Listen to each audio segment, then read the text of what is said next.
Polkadoodles launched a wonderful set, well, 3 sets actually, of collage stamps. This one is Wings and Things.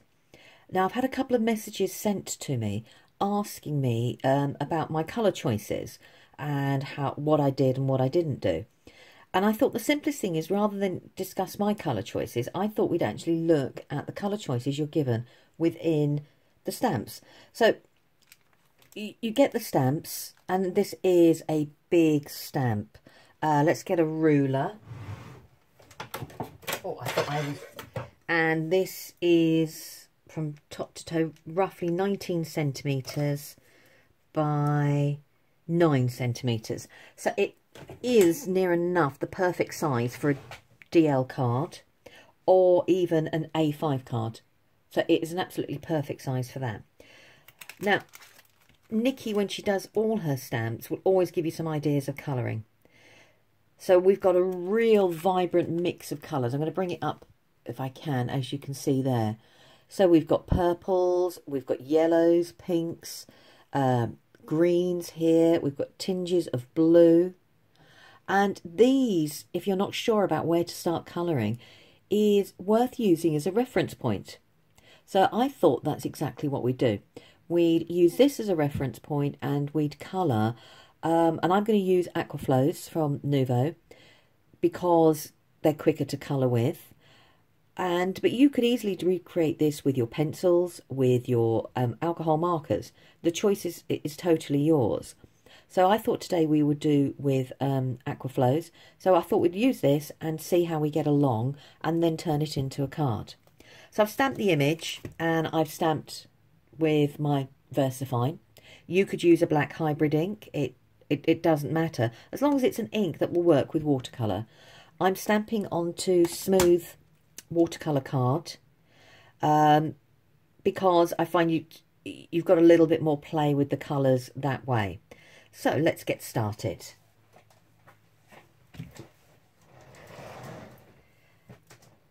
Right, there's no right or wrong way of colouring. It depends on what works for you. You could do the focal elements first, which, as you can see here, are the stamps. I mean, the flowers. So you could do them first, or you could do your background. I'm going to do the flowers, and then I'm going to add my background. Obviously, I'm going to try and use the colours that Nikki has laid down here, and work from there. You replicate, I mean, if these aren't your colours, think of the ones you do like and replace them with it. You could stamp it and do like a colour by numbers and put, for example, Y for yellow, O for orange in there. So you then have a reference plate to work from. Or you just go and see how you feel. So we're going to make a start and see how it goes. So I'm going to start with the yellow. Now I haven't wet my paper. I'm just going to go straight down onto my paper. If I need to wet it, I can do that as we go along. And I'm just going to add in pockets of yellow using the stamp graphics as my guide. So let's have a look. Now, when you demo on TV, we normally demo a little bit quicker because you don't really want to watch us doing this for hours on end, so I might be a little bit slow. So that's my yellow there. I've got a little bit of yellow on here,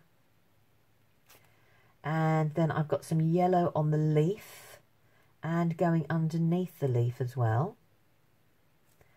The same with this leaf over here. So I've got the top is yellow and a bit of the yellow there.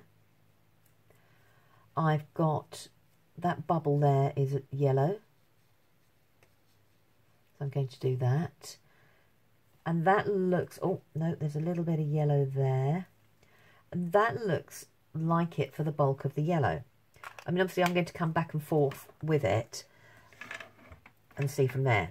Right, what I am going to do though is just swap over, if that's okay.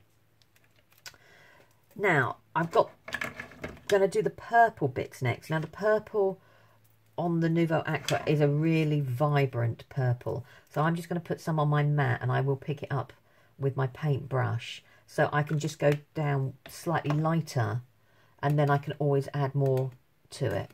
So just add some water to it. As you can see when I'm add a little bit more and knock off. Right, I like to have a tissue nearby so I can check the colour and see if I need to knock a little bit more off. So we've got a little bit of purple here. So I'm not going to paint because it's not solid colour as such. I've got a bit there and a bit more there. Some up there. A little bit down there. And then on this flower, we've got some purple here and here and along there. And I'm just going to put a little bit. Now, you add any other extra bits you want to do. If you fancy adding a little bit more colour, I've got a bit of purple up there, here, and some more there. And then I've got my purple background as well. So while I've got the purple paint out, I might as well use that to do my background. As I said, I'm going to start lighter and then I can add more colour. So we've got purple underneath here. Let's knock back some of that colour. So we've got purple there. And all I'm doing is following exactly where the colours go to with my colour. So that comes down a bit there. I'm going to go off a bit. And then we've got obviously the purple underneath here.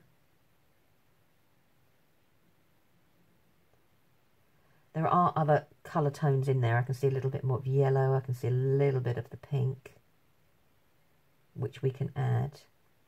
It's always better to add once the first layer, I find, is dry, because then they don't become muddied and get on top of each other. So we've got some purple there. Add a little bit more water. Notice we've got some purple up here, so I'm just going to add some purple around here.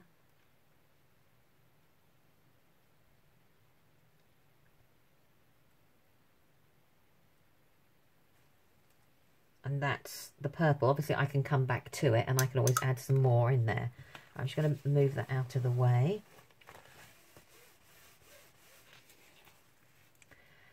Right. So now where I've got the yellow and the purple, I'm going to blend them together a little bit. I'm going to wet the page and blend them a little bit more.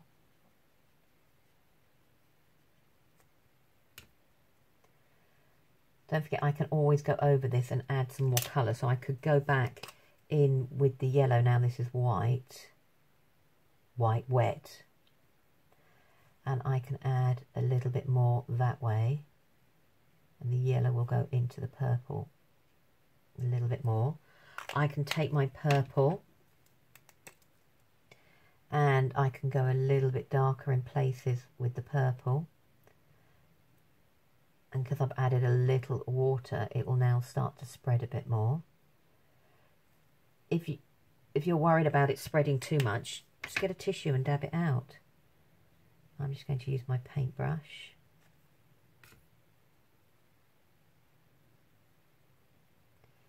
And drag a bit more of the colour out.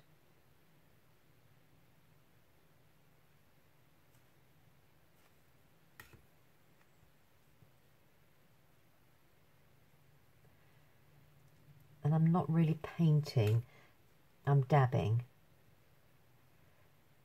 And then that way it doesn't matter if you make any major mistakes. So what I could do, if that's too dark for me, I can knock a little bit of it back. I can go back in with other colours.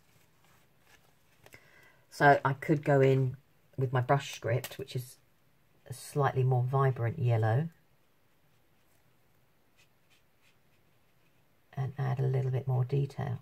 So as you can see, I'm just building up. Now I would suggest that you wait till it's dry a bit more.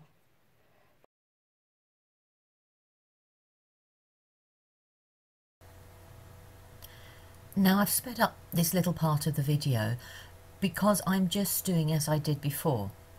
I'm looking at the reference photograph that is included with the stamp, and I'm seeing where additional colours can be added. So for example, starting with the pink, looking at the actual reference photograph and working out where the main areas of the pink are, whether on the flowers or on the background, and dabbing the colours. I'm not actually painting at the moment because it is a very sketchy look, and that's what I want to try and keep not too great a solid look.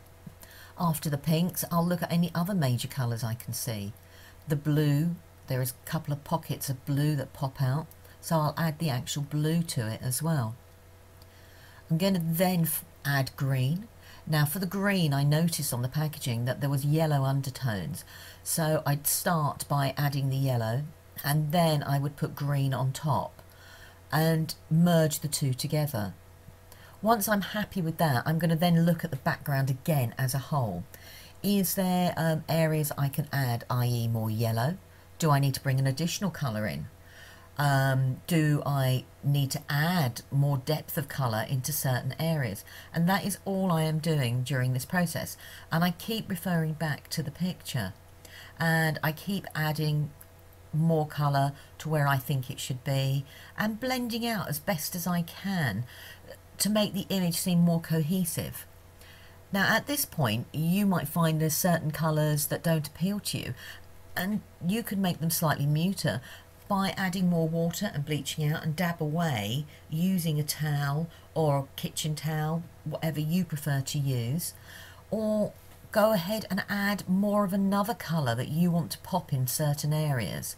So if you want more blue, add more blue. So this part here is really me still using the reference photograph and building up all the different layers of the colour as I go along.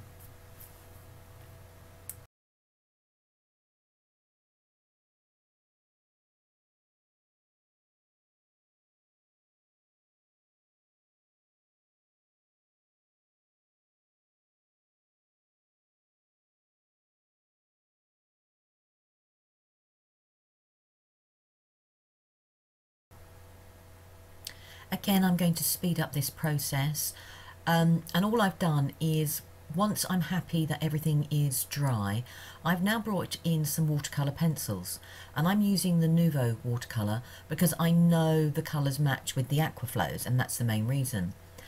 And what I'm actually trying to do now is I'm looking at the reference photograph and I'm looking for where there are bits that need shading, and taking the black watercolour pencil, I'm just following the lines already drawn in the stamp and going over them with the black watercolour, and then slowly with water bleeding it out so the black becomes a little bit of grey. You might find that you need to go back in with an original colour just to blend the two together so the black doesn't stand out greater than somewhere else. But each time I use a darker shade, I am looking where, on the reference photograph, where I believe that should be. So I carry on building it up, carry on looking at the reference photograph at all times to see. Now I don't just have to use black. There were some darker areas on the photograph that uses the greens. So underneath the leaves, for example, it's mainly green. So I've used a mixture of the green and the black together to create that shading. The same with the darker purple areas. I've used a purple pencil to bring and highlight those, well, shadow those areas. And that allows me to make certain elements within the design stand out greater than other parts of the design. And just keep going on. You stop where you want to stop, where you feel that the image has got to the best you want it to be. As a final touch, what I've done is I've just bled out a little bit of the work so it's coming out from the side, so the image isn't just contained within that stamped image, it's actually going out onto the sides of the white paper a little bit more. And as a final finishing touch, I've just taken a Posca white paint pen and I've added a few white highlights to where I think they should actually be.